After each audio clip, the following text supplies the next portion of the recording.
ये मुद्दा वो है नहीं जो लग रहा है देखने में। ये मुद्दा वो है कि हिंदुस्तान को दारुल इस्लाम बनाने की फिलॉसफी उस समय निकली। मैं आपको बताता हूं कि जिन्ना और माउंटबेटन के बीच में क्या कम्युनिकेशन हुआ। जब आप ट्रांसफर ऑफ पावर का डॉक्यूमेंट पढ़ेंगे ना, तो उस ट्रांसफर ऑफ पावर के डॉक्यूमेंट में जिन्ना और माउंटबेटन का कम्युनिकेशन है।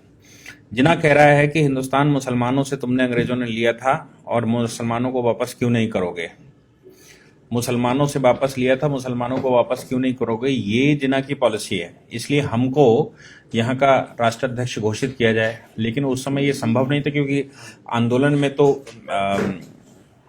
कांग्रेस पार्टिसिपेट कर रही थी, कांग्रेस उसमें मेल रोल पे थी और कांग्रेस लीडरशिप ही अंग्रेज से लड़ रही थी। पूरी उस समय की कांग्रेस लीडरशिप मतलब देश की लीडरशिप। कांग्रेस आज की कांग्रेस से उसको कंपेयर मत करिएगा।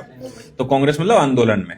तो अब जिन्ना को कैसे सत्ता ट्रांसफर हो जाएगी, वो कांग्रेस भारी है। तो जिन्ना ने एक प्रस्ताव दिया कि हमको एक छोटी सी जगह हिंदुस्तान के अंदर दे दो जहां से मैं दारुल इस्लाम बना लूंगा। उस पॉलिसी के तहत हिंदुस्तान में इसका बंटवारा हुआ, पाकिस्तान दिया। पाकिस्तान ने कॉन्सिस्टेंटली अपनी पॉलिसी जो शुरू की वो डे वन से यही थी कि हिंदुस्तान को कैसे दारुल इस्लाम बनाना। और इसी पॉलिसी के तहत नेहरू उनके चक्कर में आ गए और नेहरू और लियाकत अली समझौता हो गया। उस समझौते में हिंदुस्तान में मुसलमान रोक दिए गए और पाकिस्तान में हिंदू रोक दिए गए। उनको मालूम था हिंदुओं को तो हम वैसे ही निपटा लेंगे, लेकिन यहाँ जो मुसलमान हम रोक देंगे, ये मुसलमान किसी न किसी दिन हमारा सहयोग ही करेगा। ये उनको उस समय मालूम था। उस पॉलिसी के तहत 1947 में कश्मीर पर उन्होंने अनायासी हमला कर दिया। 1962 में चाइना से हमारा वॉर हुआ, हम थके बड़े बैठे हुए थे। 1965 में बिना किसी कारण के, नेहरू के मरने के बाद जब शास्त्री जी सत्ता में बैठे तो शास्त्री जी के खिलाफ अपने आप उन्होंने युद्ध कर दिया बिना किसी कारण के, क्योंकि उनको एक कॉन्सिस्टेंट पॉलिसी है कि हिंदुस्तान पर कब्जा कैसे करना है, इसको दारुल इस्लाम कैसे बनाना। अब इस दारुल इस्लाम बनाने की पॉलिसी में ही उन्होंने वो कारगिल का सब षड्यंत्र रचा। उसके बाद फिर उन्होंने इनडायरेक्ट टेररिज्म भेजा और टेररिज्म भारत में फैलाया। फिर वहां से उन्होंने बाया दुबई रूट, बाया और तमाम तरह के रूटों से हिंदुस्तान में मुस्लिम पॉपुलेशन कैसे बढ़ाई जाए इसकी व्यवस्था, और हिंदुस्तान के मुसलमान को कैसे बरगलाया जाए और इस्लाम के नाम पर हिंदुस्तान में कैसे डिस्टर्बेंस किया जाए, इसके लिए उन्होंने भरसक वहां से प्रयास करना शुरू किया।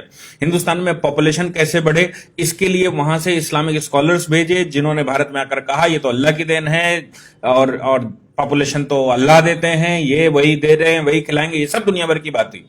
इस पॉलिसी को भारत में फल फूल में 70 वर्ष लगे और खूब फल फूल गया। समस्या ये आई कि 2014 में जो सरकार बैठी, उस सरकार ने इस पॉलिसी को कंट्रोल करने के लिए कुछ काम करना शुरू किया। लोग कहते हैं कि आपने ये 370 2019 के बाद क्यों हटाया, आपने ट्रिपल तलाक 2019 के बाद क्यों हटाया, आपने ये दुनिया भर की बातें। सोच कर देखिए कि सरकार उस समय कैसे बैकग्राउंड बना रही थी, कैसे वो ग्राउंड बना रही थी और उसने क्या क्या किया। आप सोचिए कि जो नोटबंदी हुई, उस नोटबंदी में सबसे ज्यादा आहत कौन हुआ? जो व्यक्ति लीगल सिस्टम में नहीं था, जो अरबियन कंट्री से पैसा आ रहा था, जो पाकिस्तान से फेस करेंसी आ रही थी, जो हिंदुस्तान में करेंसी लाकर दुनिया भर का खेल खेला जा रहा था, वो सारा पैसा कूड़ा हो गया। और कूड़े का मतलब ये हो गया कि वो लोग जो पाकिस्तान सपोर्टेड थे, बिना किसी रिटर्न भरे, बिना किसी लीगल सिस्टम में आए पैसा लगा रहे थे, उनका पैसा सब रद्दी हो गया। आज अगर वो पैसा होता सीएए के विरोध के दौरान, तो आप सोच सकते हैं कि हिंदुस्तान का क्या हाल होता। आज तो हिंदुस्तान में केवल पत्थर बचा है फ्री का, वो पत्थर चल रहा है। लेकिन अगर पैसा होता तो क्या होता? दूसरी उनकी बात जो वो करना चाहते कि हिंदुस्तान में पॉपुलेशन बढ़ाएंगे, दारुल इस्लाम बनाएंगे, गजबाए हिंद लाएंगे, ये सारी बातें जो उनके दिमाग में थी, उन सब पर 2014 के बाद रोक एक एक करके लगनी शुरू हो गई। क्योंकि उन्होंने कहा सब लीगल सिस्टम में आएंगे, नोट भी लीगल सिस्टम में आएगा, व्यापार भी जीएसटी लीगल सिस्टम में आएगा, भारतवर्ष से इंपोर्ट और भारतवर्ष में आने वाला पैसा, आपको याद है 20,000 एनजीओ एक साथ बंद की गई थी। फिर उसके बाद लगातार भारत में जितनी एनजीओ इस तरह के काम करती थी सब पर बैन लगा दिया ताकि विदेशी पैसा ना आए। तो ये पॉलिसी 1947 से जो अडॉप्ट की गई, वो पॉलिसी भारत में फल फूल रही थी। 2014 की सरकार के बाद उसने इन पर सब पर धीरे धीरे एक एक करके बैन लगाना शुरू कर दिया और नतीजा ये निकला कि अब जो दारुल इस्लाम दिमाग में चढ़ा था ना कि इसको दारुल इस्लाम बनाना है, वो तो अब इंप्लीमेंट ही नहीं हो सकता। क्यों? क्योंकि फाइनल स्टेज पर उन्होंने ये और कह दिया कि हम हिंदुस्तान में एनपीआर एक पॉपुलेशन रजिस्टर बनाएंगे, सबका डेटा मेंटेन करेंगे।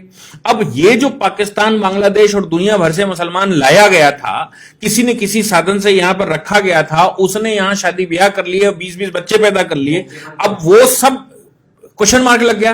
तो जो भी सरकार ने किया उसके लिए उसने बैकग्राउंड तैयार किया पहले 5 साल, और 5 साल के बैकग्राउंड के बाद 2019 में उसने काम करना शुरू किया। तो अब जो भी रिप्रेजेंटेशन हो रहा है, जो भी हिंदुस्तान के अंदर विरोध हो रहा है, उसका मेन कारण है कि आज अगर सरकार पीछे न हटी तो हमारे जो दारुल इस्लाम दिमाग में बैठा हुआ है उसकी पॉलिसी एक एक करके सब फेल हो जाएगी।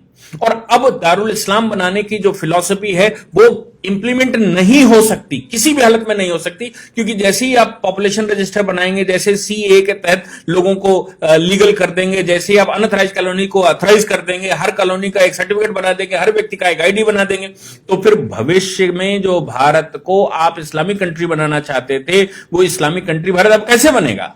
क्योंकि इस्लामिक कंट्री नहीं बन सकता, इसलिए आज इसका विरोध करके वो कोशिश कर रहे हैं किसी न किसी तरह से भारत की जो सरकार है आज की, इस सरकार को हिला दिया जाए, ताकि हमारी जो पॉलिसी पिछले 70-75 साल से चल रही थी with the support of Pakistan and Bangladesh, वो पॉलिसी इंप्लीमेंट हो जाए और 10 वर्ष केवल और रुक जाइए।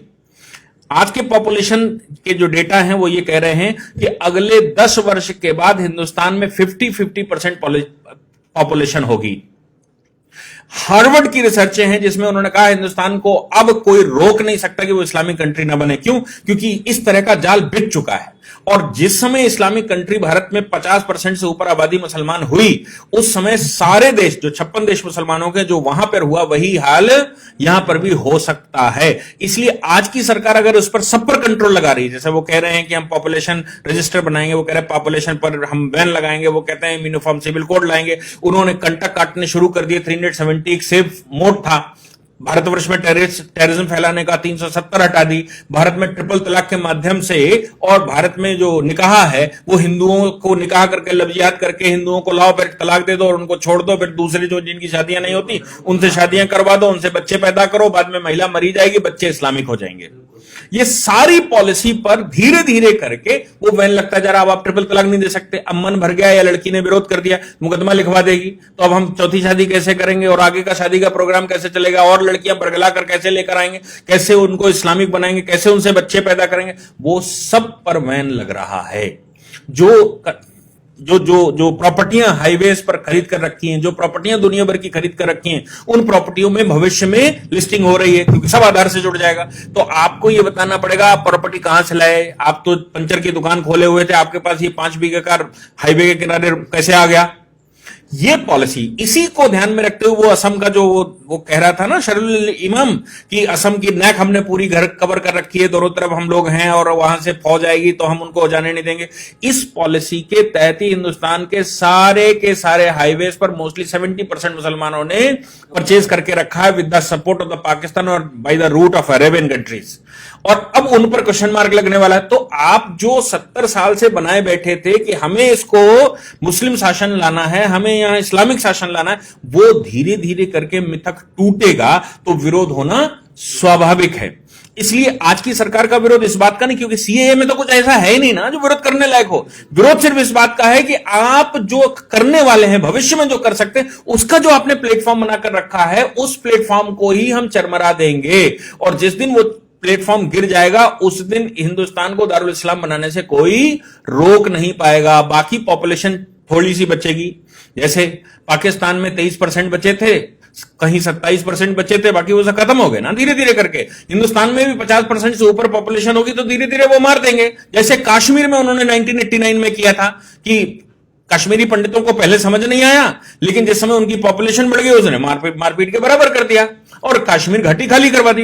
हिंदुस्तान भी ऐसी ही पॉलिसी के तहत करने की तैयारी है। बंगाल आप आज का देख लीजिए, बंगाल में प्लेटफॉर्म पर लोग बैठे हुए हैं, ट्रेनें नहीं चलने दे रहे।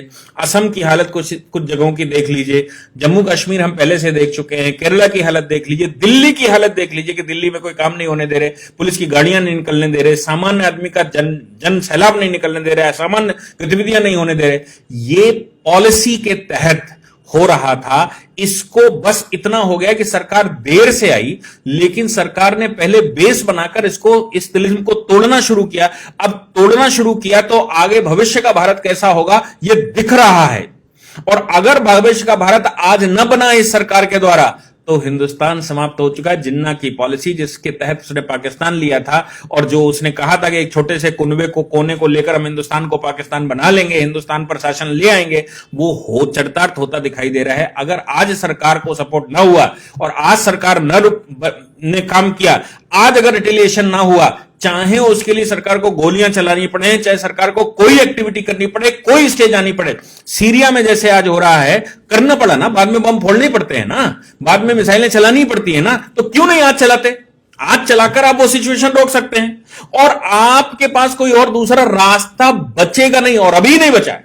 आपके पास भविष्य में कोई रास्ता बच नहीं सकता जब तक आप फौजें नहीं लगाएंगे। कश्मीर को आपने कंट्रोल किया क्योंकि वहां पर आपने पैरामिलिट्री फोर्सेस, मिलिट्री फोर्सेस भेजकर आपने अनडाउटेड गोली बिना किसी भेदभाव के गोली चलाने का आदेश दे दिया है कि अगर कोई भी गड़बड़ करे उसको सीधी गोली मारो, उससे पूछने की जरूरत नहीं।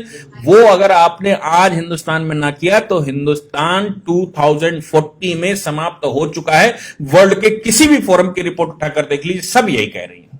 इसलिए यह पॉलिसी है, इस पॉलिसी को ध्यान में रखिए कि वो क्या करना चाहते हैं। ये कोई विरोध जो आप कहते हैं ना, विरोध करना है किस बात का, ये कोई विरोध ही नहीं है। ये दारुल इस्लाम बनने से रोकने की प्रक्रिया जो सरकार अपना रही है उसका रिटेलिएशन है। ये सीए का रिटेलिएशन नहीं है, ये सरकार का रिटेलिएशन नहीं, सरकार की वो पॉलिसियां जिनसे भविष्य का भारत तय होगा उसका विरोध है।